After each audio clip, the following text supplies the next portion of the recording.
The year is 2006. You just got Hellboy on UMD, your MySpace is popping off after you put I Miss You as your profile music, and the only AI you're concerned about is the one controlling Merseyside Red in Pro Evolution Soccer 6.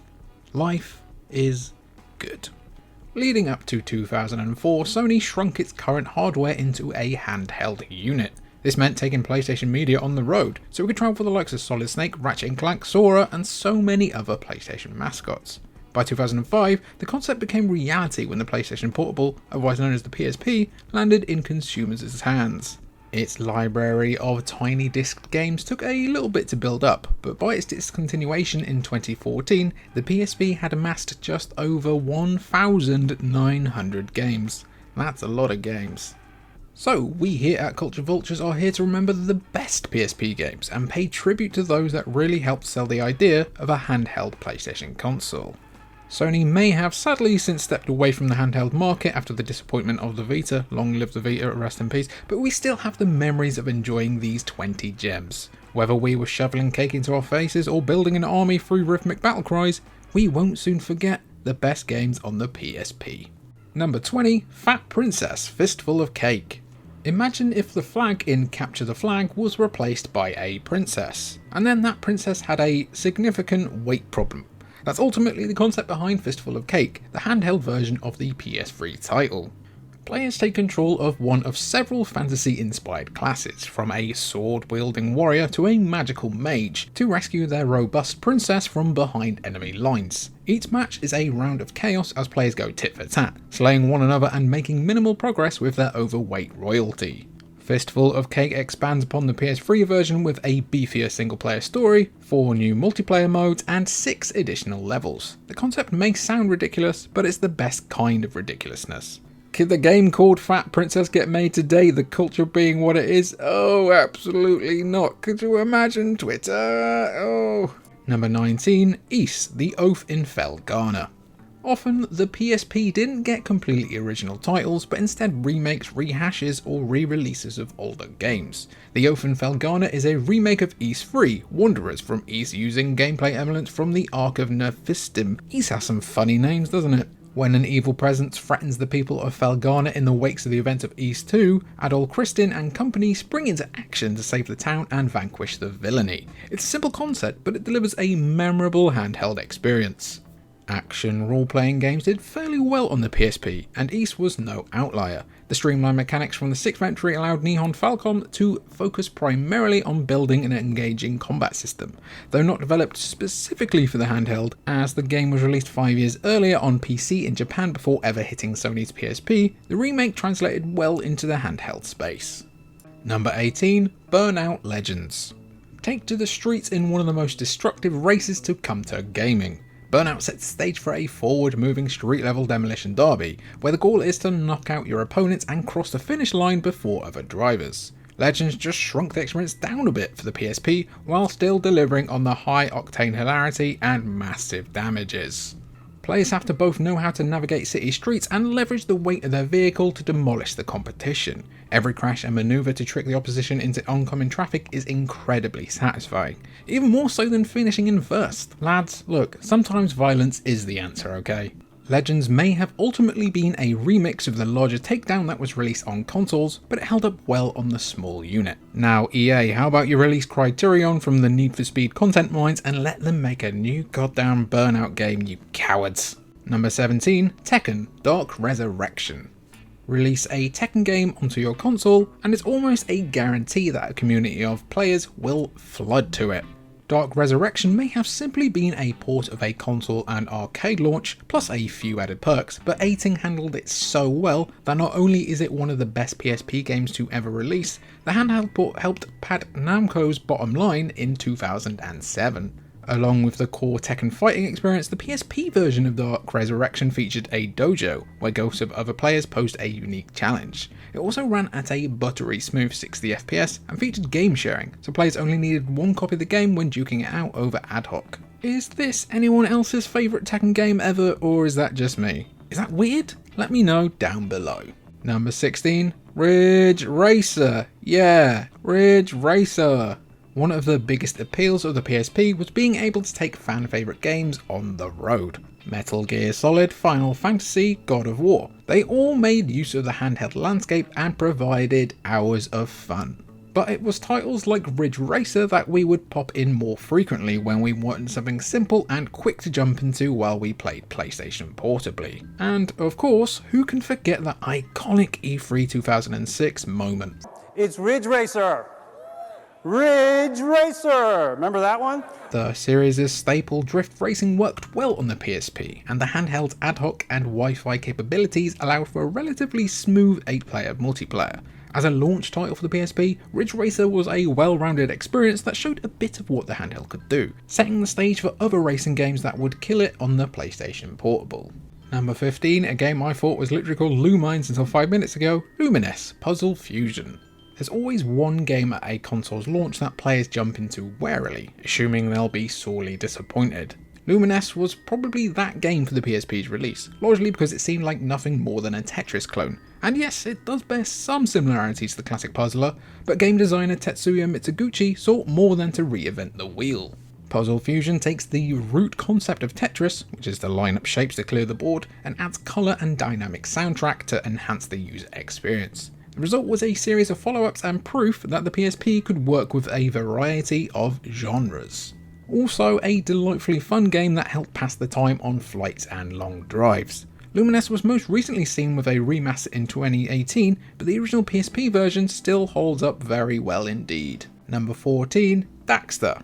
For 4 entries starting in 2001, it was mostly about Jack, an elfish hero who embarked on many adventures. And though his sidekick Daxter was often along for the ride, it wasn't until the PSP's aptly titled release in 2006 that the fictional Otzel took the centre stage. After getting separated from Jack, Daxter fulfills his role as an exterminator and embarked on his own misadventure. Ready at Dawn did a very good job of adapting the secondary hero into the main character role, even goes so far as to develop an assortment of modifications for Daxter's extermination tank. The platformer was a delightful romp with a lot of heart, earning its place on this best PSP games list. However, it was the penultimate game in the series to release, with 2009's oft-forgotten Jak and Daxter The Lost Frontier being the final Jak and Daxter game to date, and it was crap. Naughty Dog, whenever you're ready to smile again after The Last of Us, it's time for Jak to come back. Hashtag Jak back. Are we still doing hashtags? I don't know. Bring Jak back anyway. Number 13, Syphon Filter Dark Mirror. Everyone knows Solid Snake and Sam Fisher, but how many remember Gabe Logan? Start of the Syphon Filter series, Gabe faced off against quite a few threats, and in Dark Mirror he's once again facing a chemical threat that could kill millions if in the wrong hands. And guys, you're never going to believe this, but it's in the wrong hands, so it's up to Gabe to uncover who's behind the creation of Dark Mirror and put a stop to them. The skilled agent could have very easily not fit in on the PSP. However, Dark Mirror is a gem in the third-person shooter category. The stealth segment should probably be frustrating, but Bend Studio did a fine job matching the gameplay to the handheld so it didn't feel like an awkward port. Dark Mirror spawned one more PSP release before the Syphon Filter series unfortunately pretty much vanished forever. Hopefully some sequel news will filter through one of these days, especially considering so many of Gabe's adventures are now ported to PS5.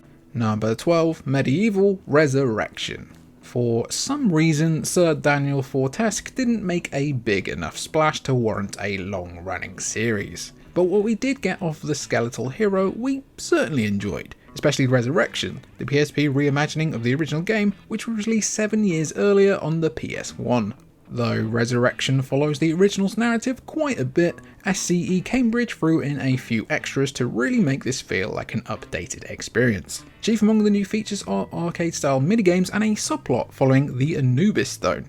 That's not to say Cambridge didn't get a little creative with the core story, as even some elements from the original were drastically altered. Resurrection's gameplay was rough around the edges, but the overall experience was plenty entertaining. Medieval emerged again with a remake on PS4 in 2019, so we may see Sir Dan again in the future. Maybe? Number 11, Disgaea, Afternoon of Darkness. It was always fascinating when a port of a PS2 game launched on the PSP.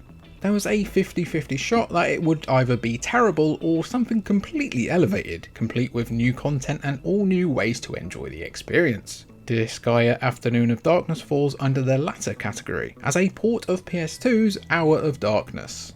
Though it retains Hour of Darkness's expansive roster of characters and engaging story, it goes on to include an entirely new game mode. Etna takes the spotlight in a quirky new mode where she's the main character. Additionally, Afternoon of Darkness added new boss fights, a multiplayer mode, a 16:9 format to better fit the game to the PSP, and some options to change language and remove battle animations. Afternoon of Darkness wound up being a port that nearly matched the quality of the source material, and according to who you ask, it actually may have surpassed it. Afternoon of Darkness is also what I used to call my time spent watching Aliens vs Predator Requiem on UMD. Get these people a bloody torch. Look at that. Can't see shit. Number 10, Valkyria Chronicles II. Though Valkyria Chronicles launched on the PS3, its sequel landed exclusively on the PSP, borrowing many elements from the original. Chronicles 2 may add new class types and of course a new narrative, but Sega CS3 opted to not try and change the formula that works so well for the console release. As it turns out, going familiar was the better option this go around. Chronicles 2 sends players to 1937 EC, 2 years after the original and the end of the war between Gallia and the Imperial Alliance. There's a very brief piece before the Gallian Revolution army takes up arms to execute an ethnic cleansing, which might be a controversial take, isn't very cool. There may be some uncomfortable parallels to real history here, but they work to create an immersive experience. Valkyria Chronicles 2 was well received enough to continue the series for an additional 5 entries that remains one of the most beloved. Valkyria is a bit of a cult fave, but once you're in, you are all the way in. Number 9, Wipeout Pure. In 1995, Psygnosis introduced players to a fast-paced futuristic racer that was still seeing new releases as recently as 2021, though sadly only as a mobile release. Among the 12 titles that were released over the life of the series is Wipeout Pure, a handheld take that landed on the PSP as a launch title to showcase some of the power of Sony's new handheld. There's a bit of a story built into the Wipeout series, but all that matters is that you'll be cruising down futuristic tracks in an anti-gravity racing league. Wipeout Pure is an attractive game that was easy to play despite the smaller screen. It fit well on the handheld and helped solidify a pretty solid launch library. Wipeout Pure was also the first game on the handheld unit to allow for downloadable content. Was that a good thing? You decide. Beyond all that though, Pure is just an exceptional racer that showed the power of the PSP at a time when many doubted it. Say, Sony has a new console that it really could do with reminding people what it's capable of, don't they? Number 8, Monster Hunter Freedom Unite. There's nothing quite like hunting down monsters on the go, and Monster Hunter Freedom Unite provided players with that opportunity. Serving as an expansion to Freedom 2, Freedom Unite was brimming with monster slaying content, from new feline fighters to additional missions and equipment. Best of all, it increased the roster of the monsters to hunt and added the epic hunting quest mode to extend the time spent in world. Freedom Unite captured the thrill of Monster Hunter despite the smaller screen of the PSP. It was easy to write off a handheld iteration of the popular series because the game's scope just didn't seem to fit the console's size. However, Capcom did a fantastic job carrying the best of the series over and making it relatively easy to navigate. Like most of the series though, there were some control gaps that took a little to get used to, but the overall experience was exactly what Monster Hunter fans grew to know and love, and get terminally addicted to. Monster Hunter is a job. At number 7, Shin Megami Tensei Persona 3 Portable. Like many PSP ports we've covered in this list, Persona 3 Portable wasn't just a simple copy and paste of Shin Megami Tensei Persona 3. In many ways it was a bit of a rework, as it introduced the option to play as a female protagonist. Because of the game's narrative, the decision also came with some story changes and alterations to some elements of the game. Persona 3 Portable also changed up the battle system with inspiration pulled from Persona 4. Some of the biggest changes to the combat are a guard feature and the fact that allies will stand in to absorb fatal blows if it means keeping the protagonist alive. Additionally, if players aren't pleased with the AI, it can take control of all playable characters. In many ways, Persona 3 Portable felt like the definitive edition of the PS2 release. Well, until the somewhat confusing remake comes out, that is, which is lacking some of the content added in this version of the game, which is a bit of a weird one. Number 6, Locoroco 2.